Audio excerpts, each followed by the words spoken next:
আমে পানি উঠে যাচ্ছে। আসসালামু আলাইকুম। আজকে আমরা এসেছি বাংলাদেশের দক্ষিণাঞ্চলের সব থেকে বড় আম বাজার বেলতলা বাজারে।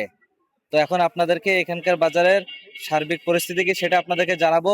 পাশাপাশি আজ 5ই মে, আজ থেকে কিন্তু সরকার অনুমোদিত কিছু জাতের আম বাজার সরবরাহ শুরু হয়েছে। সেটা হলো গোবিন্দভোগ, গোপালভোগ, বোম্বাই সহ আরো বেশ কিছু জাতের আম সরবরাহ আজ থেকে শুরু হয়েছে।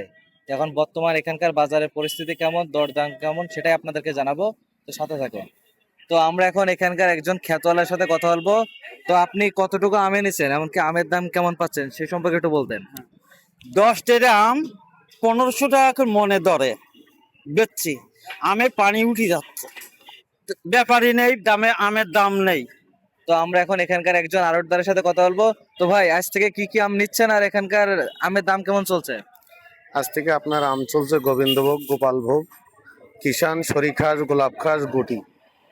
আপনার দেশীয় জাতের যে আমগুলো আজ থেকে বাজারজাত শুরু হয়েছে। আর আপনার আমের বাজার মোটামুটি ভালো বলা যাবে না, এবছর ক্যারেটের অনেক দাম।